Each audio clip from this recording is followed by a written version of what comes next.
Alors, on se retrouve maintenant pour discuter de tout ce qui est lighting. Alors, la lumière, c'est un sujet très vaste, très important, très compliqué. On va quand même voir les notions de base techniques et non pas tout de suite, on va dire, artistiques. Parce que, on va dire, la lumière a son rôle à jouer d'un point de vue image. Alors, on va voir si on a quelques exemples intéressants. Voilà, typiquement là c'est un jeu de lumière, ombre et lumière, qui donne vraiment une valeur, une plus-value à l'image qui est très très forte. Là pareil, ici c'est l'ombre du personnage qui crée en fait le personnage. Ici l'angle caméra plus les lumières crée 2 fois plus d'animaux sur l'image. Enfin, la lumière a un impact direct sur le rendu et les émotions que l'image a attribuées. Et donc on va pas en discuter tout de suite, on va juste voir d'un point de vue technique 3D comment appliquer la lumière. Sinon là on en aura pour des heures juste pour parler de la lumière, sans ne serait-ce qu'en créer une seule. Donc on va créer un sol, comme on avait vu là-bas tout à l'heure, un sol. Et les lumières, c'est le dernier panneau qui se situe ici, donc il y a quelques lumières. Il y a même un soleil, mais on va pas le voir. Une lumière infinie, lumière surfacique, lumière de visée, spot et lumière. Nous on va discuter donc de lumière, lumière de visée, lumière surfacique, de spot, qui sont à peu près la même chose avec la lumière de visée, et lumière infinie. Alors, je vais aller dans la vue caméra, et là on va voir un nouvel outil plutôt intéressant. Alors on va recréer une nouvelle vue, ici, et je ne sais pas si vous avez remarqué, mais là on a des petites barres grises, suivant l'angle qu'on donne à notre fenêtre. Par exemple, si je déplace ma fenêtre ici, on voit qu'il y a les petites barres grises là. Je vais les rendre un poil plus visibles. Alors...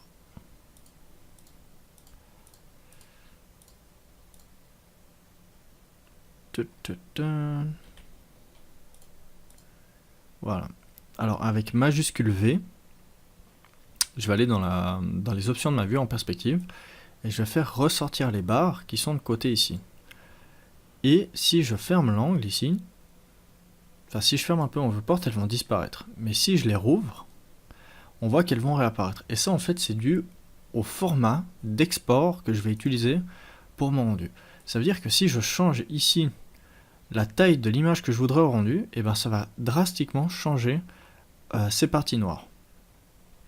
Donc ça, il faut en être conscient. Donc c'est soit vous venez par exemple déplacer ici en fonction du format de la taille de votre viewport, ou alors vous venez simplement les mettre à 0 ici. Donc on a le choix. Hop, je vais les remettre à 10. Ça, je vais le placer ici. Je vais aller dans caméra, utiliser caméra, comme on avait vu. Et ensuite, on va juste venir activer, on s'en fiche de ces panneaux pour le moment, mais on va cliquer sur zone de rendu interactif. Hop.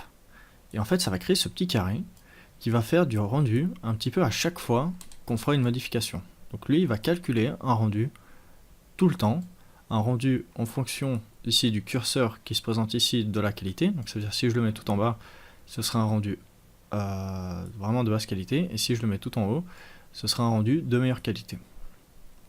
Je vais le laisser à peu près ici, histoire que ça calcule vite. Alors, l'arrière-plan, je peux l'effacer. La cible de ma caméra, j'en ai pas besoin. Le sol, je vais le laisser, et je vais lui mettre la texture qu'on avait placée avant pour l'arrière-plan.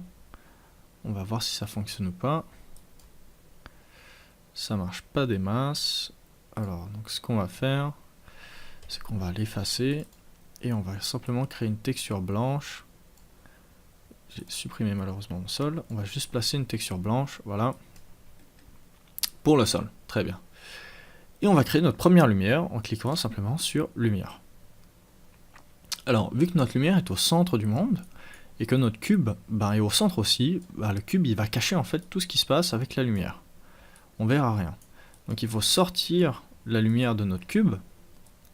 Hop, et là on voit directement qu'il se passe quelque chose, la lumière elle interagit directement. Alors, on va la placer par exemple ici. Et on va voir avec notre cube ce qui se passe un peu. On voit que... alors je vais augmenter quand même un petit peu, hop, la résolution et le format du rendu. Très bien. En fait, je vais travailler directement sur cette fenêtre ici. On voit ici que là, on a de la lumière, mais ici, on n'a pas d'ombre. Ça veut dire que Cinema 4D nous indique qu'il faut, par exemple, activer les ombres.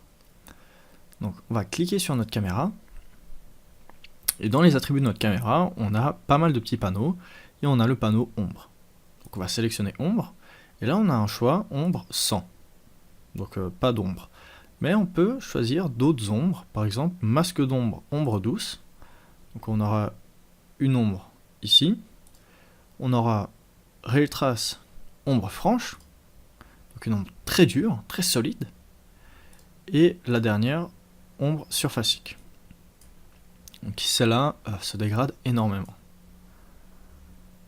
Alors, on a à chaque fois ensuite des options d'ombre, de couleur, d'intensité, etc. Normalement, on peut changer la couleur de l'ombre, voilà, de cette manière-là. Normalement, une ombre, si je ne me trompe pas, n'est pas censée être complètement noire. Elle est peut-être un petit peu grisée, donc on va la mettre un poil grisé, mais ça se joue à pas grand-chose. On peut choisir normalement aussi le masque d'ombre, donc à quel point est-ce qu'il devient flou ici. On voit qu'on peut choisir qu'il soit quand même très dur, ou alors le plus doux possible. On peut choisir une résolution aussi. Donc 5, là, 40 c'est le minimum, c'est tout en bas, et 250 c'est ce que j'avais avant. Donc voilà, on a vraiment beaucoup d'options. On peut choisir du bruit même dans nos ombres. Enfin, la lumière va émettre, je veux dire, du bruit. Donc voilà, on a pas mal d'options au niveau de la lumière. On va voir ce que les autres lumières ont à nous apporter.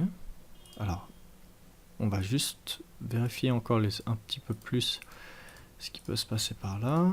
Généralité, ça c'est très important.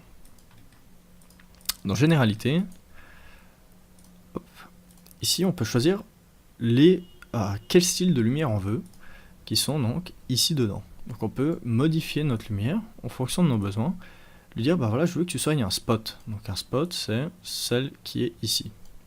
Donc on va la transformer en spot, tac, en cliquant sur spot, et on va voir un peu où elle pointe. On voit qu'elle pointe complètement au mauvais endroit. Donc là, deux solutions possibles. C'est soit on lui dit qu'on veut en fait un spot de visée, donc directement avec un tag de visée comme on avait vu ici, et on va lui dire que la visée c'est notre cube. Hop, donc quoi qu'il arrive ensuite, si on regarde ici dans le rendu, quand on va la déplacer, il va toujours viser le cube, ou alors on vient créer manuellement ce tag en faisant clic droite, propriété Cinema 4D, cible, et drag and drop le cube. Et là on voit que la lumière a directement ciblé notre cube.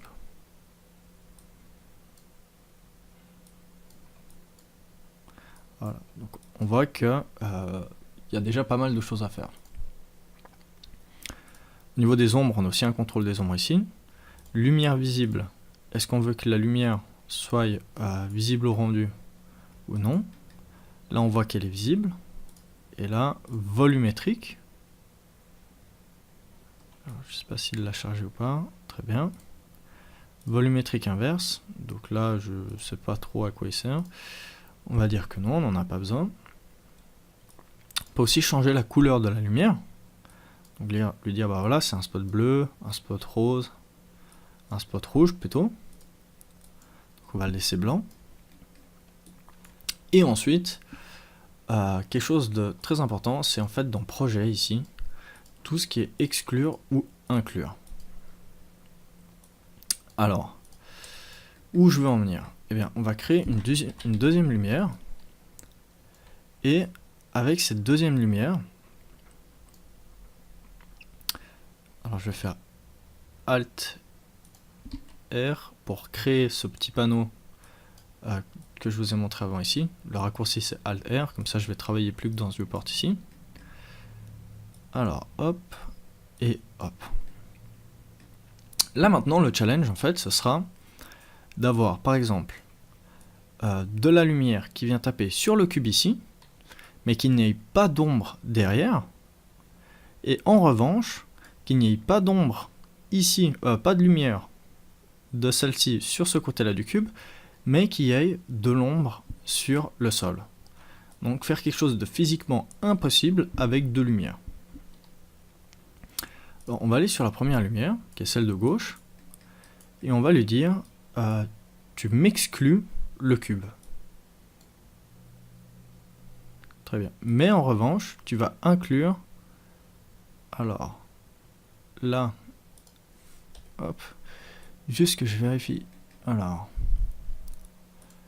cube, très bien, lumière, lumière.